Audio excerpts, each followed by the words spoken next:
Hello, everyone. Welcome to the Pepe Experience Podcast. Guys, you are tuning in right now. I'm in Fort Myers, Florida. I'm at my boys Chico Boom's event right now, Showcase Gala. We're giving back to the Parkinson's disease.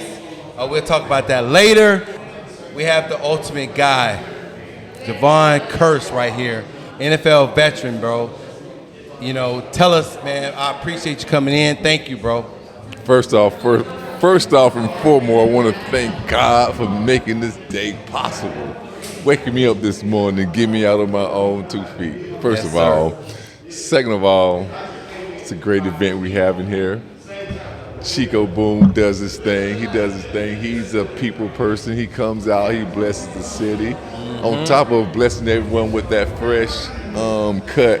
He didn't get me this time because I kind of got to pencil my way into his calendar. But on top of that, comes out every time I see my dog Boom. It's always a good thing. But first of all, I want to start off saying it was a blessing.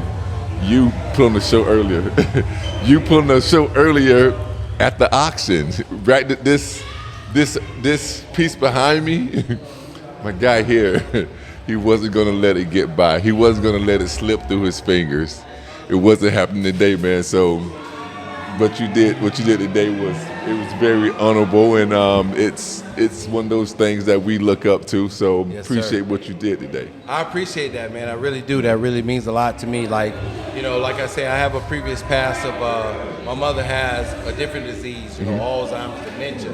You know what I'm saying? But that don't cut back from the other things that other people got going on. Correct. And that I'm attracted to. You know what I'm saying? So I just felt the need, bro. It was just, hey, listen, everyone has something going on or whatever, and then my grandmother, my maternal grandmother, yes, sir, she was dealing with dementia as well, so yes, sir. I'm familiar with all those type of things, and I have a charity foundation. I have my Jevon Kearse Foundation where I work with inner city underprivileged kids. Most definitely. And we also do work with different foundations here and there. A lot of work with anything that the YMCA is a part of. Yes, sir. And the Boys and Girls Club is a part of. So we're a part of all that. Anything we can do to lend a big helping hand. Big helping hand. And, you know, when I did that or whatever, when we tapped into it, it wasn't about being the biggest dog in the room. It was a feeling. That's what I'm saying. And it's an energy. Yeah. That was an energy that I felt there. Like, it wasn't about trying to be the big dog. I'm going to up you or whatever. It's like, no, it's like, I'm going to be a part of this. And then if I'm going to do it, I'm going to do it. And you did it. You know, that's what I appreciate, bro. And I ain't gonna lie to you. I never been on your field or how long you been in the NFL or I used to play professional baseball. So you ain't never been on my field. I wish I would have did that, man. Boy, we would have been some great teammates. And still doing it right now. Hey, because I heard you, bro. I really heard you. Like, yes, yo, sir. Bro, you gonna do it? You gonna do it. Jevon, man, I really appreciate you. Like, I know you've been with Boom. Yeah. Been a client of his, you know what I'm saying, majority of, he's been your barber. Yes. You know what I'm saying? What do you feel like when you come into the, the black sheep, you know how he came from Boom? Boom, yes. Boom, baby. And then black sheep. To the black sheep. It's the cave, baby. It's the cave, It's right? the cave, right? You go into the cave and then you can kick your shoes off. Yes, sir. Even though I don't kick my shoes off in there, but you can kick your shoes off and then you just relax. Oh, you kick your shoes off. You can have a drink, but you can just sit back and then it's like a gentleman's club. A gentleman's club, but then we're gonna get you right. We're gonna get you right to go out and look like a gentleman. So the rest is on you. So you come to the black sheep. You come to black sheep. We're gonna get you look like a gentleman. So the rest is on you. You already know what time it is. Correct. So I'm gonna get you when you come in. Yes. I'm gonna get you all the way until you get out and step out that door. And the rest is on you. Hey, and it's on you. Listen, the rest. If you walk up in there, you're gonna leave out feeling good. Yep. You're going to leave out feeling good. One thing you ain't got to worry about is your haircut. Correct. No, you're going to leave out feeling good. And then one thing I've been hearing, like, look good, feel good, like you play good, you perform good. So no matter what you play, what you perform, what you do, whatever, I don't care if you're a lawyer, I don't care if you're a dentist, I don't care what you do. If you drive school buses, Talk to me. You're going to do it good because you're feeling good, you're looking good, you're going to do it good. I'm just saying, man. I'm just saying. Just tell me a little bit from what you can notice of what you really tap into of where it came from of just say college to NFL, you know what I'm saying, to where you at now, how the barbering game has changed in the service? Oh man, it is way different. You know what?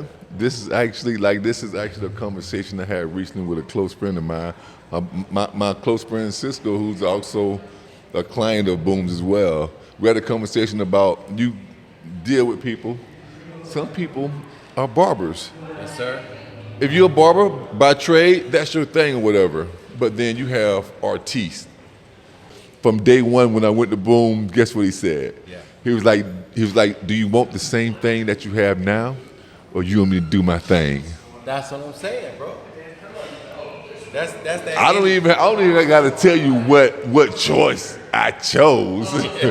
I'm like, do your thing, and then he did his thing, and man, I walked out of there like, okay, I see why the prices are what they are, whatever. Because guess what? You get what you pay for. You get what you pay for. Man. How was the NFL for you, man? Real quick, like how many teams did you play on? I only played on 2 different teams. I played for 11 Just years. 3? Okay. I could have went to numerous other teams, but yes, sir. I did my first 5 seasons in Tennessee. Great years, and then those years I was up for a new contract, and then the Philadelphia Eagles stepped up to the plate. Yep. Ended up signing with the Eagles. Signed an 8-year deal with them, and only did 4 years of those. Had some injury things towards the end of that right there, whatever. And then at that point there, I could have went to a handful of other teams. I decided to go back to the Titans, go back to what I knew, go back to a system that I knew. My first 5 I was with McNair in Tennessee, and then but I played with McNair and McNabb. So then my next 4 in Philly, I was with McNabb. McNair was with the Titans when I was just my first 5, but he ended up leaving there and going to the Ravens. And the Ravens. And when I came back to Tennessee for my second stint back in 09, in 08 and 09, we had Vince Young. And then that was between Vince Young and Kerry Collins thing. You know I got to jump into it. I'm totally go ahead. Sorry. Go ahead. I know our Get times is up, but bro, I got the inside right now. No, go ahead. I got a guy Let's right do in it. front Let's of do me it. Let's that do played it. in the NFL for like some years. What was it with playing with McNair and McNabb, and pretty much those are your 2 main quarterbacks at the time, right? 2 main quarterbacks, yeah. McNair was first, right? Yeah. What was the difference between him and what his go at it and what his planning was during the week and everything, bro? Like I know y'all separated because you on defense, they on offense. Yeah. So it really don't. But I can tell you the difference. Crossover. I can tell you the difference between the two. It really wasn't a bigger difference between the two, but the difference was Steve McNair was always hurt more because maybe because the teams that we played against, whatever. We played against a different type of conference division. He was hurt more. He was beat up more, but he couldn't practice. After the fact or before the fact? No, during the fact. He was beat up. During the fact, I suppose he was beat up during the season, but he couldn't practice. He couldn't practice during the week, but he was short for game day. The week before, he got beat up pretty good. Yes, and then during the week. What was those teams? The team we played against? That beat him up that good that he couldn't really all the time. The Baltimore Ravens, Pittsburgh Steelers. It was every game, like every. And what year was this? I would say it was early on. I would say like I was with Tennessee my first stint, which was like 99 through 03. So I would say like maybe 02 or 03, like Steve got beat up so bad or whatever, like it was sad he couldn't even practice through the week. Wow. But he would put on that suit, he would put on his cape, and he's out there on that field ready to go during game time. So and then back in Philadelphia, Donovan was there for all the practices and all the games or whatever. So it was really no difference between them. Both guys were great leaders on the field and off the field as well. Like you definitely need that. Like now with the way things are going, especially like in sports, like you need not just a great leader on the field, but off the field as well, because you got some real life stuff going on that's not football related that you need, like someone that you can talk to or someone that has leadership. Bit of both. Leadership, yeah. Like, hey, dog, I know you're going through this at home, but bro, I know this pressure on you on this field. It crosses over, trust me. It crosses over because if you don't have that off the field and at home stuff under control, it's going to eventually leak over. Jevon, man, you gave me way more than I expected tonight. Like I say, when you walked in, bro, I saw you and I was like, I was kind of like, hey, man, hey, sorry, mister. Hey, excuse me, mister. He was like, yo, what up, bro? I was like, hey, man, hey, Jevon. But I really appreciate you tagging in, man. And, like, from what you done in your career and did what you did, like, what do you give to the young people, young entrepreneur that ain't been doing his thing and kind of, like, reluctant of trying to go to the extra step? I mean, personally, the same thing I tell kids playing sports. Same thing I tell people who are trying to go to law school or whatever. Like, try to make each day your best day. Try to make yourself better each day or whatever. Like, don't be content with just being regular. Yeah, what man. they say is what I say is don't be good, be great. Be motherfucking great, bro. Be great, bro. So basically right there, like in all facets of life, not just on the football field, not on the baseball field, not on the basketball court, not on the tennis court, man. Just in everything you do or whatever, just don't be content with just being there, with just showing up. Like I said earlier when we first got here and started this combo, I said, if you're going to do something, do it. Yep. Real stuff. My dad used to tell me, yo, if you're going to do something, do it right. That's what I'm saying. Like, if you're going to do it, like, don't just show up and be a body there. Yeah. Don't kill grass. So what's holding you down in this area, bro? Like in the Fort Myers, you live in the Fort Myers area right now? I'm born and raised a graduate of North Fort Myers Red Knights, right here in the town. Look at the homeboy cheering on back there in the back. My homeboy Cisco there, Cisco Navas. And then on top of that, my passion is giving back. So just like Boom does a lot, I do a lot of charity work. I have my charity foundation where I work with inner city underprivileged kids. Yeah. I do a lot of work with the Boys and Girls Club, the YMCA. That's what we talking about. So you got back to school, I got backpacks for you. You got Thanksgiving, I got the turkeys coming.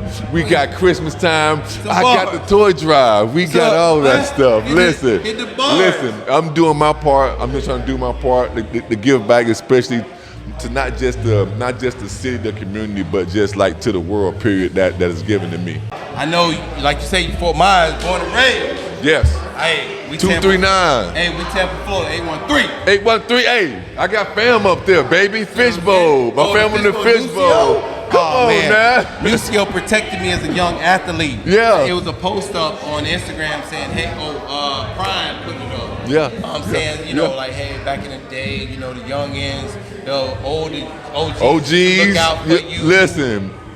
I ain't gonna lie. Nucio boys and Nucio boys and the country boys, they looked out for me, dog. They kept me out of the deep. But what can you say to an athlete that's coming up that ain't been like, kind of like feel like they ain't got no future? You know what I'm saying? What do you tell them? Oh man, easy just like this, baby. Listen, sometimes they close the door on you, but guess what? Keep knocking. Keep knocking. Sometimes use your fist a little bit, but at the end of the day, use your foot to kick that door in, because you just got to just keep trying and keep trying and keep trying. So everyone's been turned back at some point in time. Everyone's been turned down, turned around, turned out, or whatever at some point in time, but you just got to just keep on pushing, just keep on keeping on. So it's not going to be a hard road. It's never a hard road, because if things are easy, everybody would be doing it. Everybody would be doing it, man. So just got to just keep on keeping on, and then like once you get your foot in that door, it's going to be worth it. Yo, bro, Jevon, hey, man, appreciate you, tapping in with me.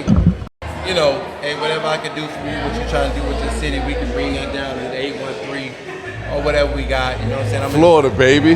That's all it is. It's just Florida. It's pretty much Florida, baby. It's the sunshine state. You know what I'm saying? Appreciate you, bro.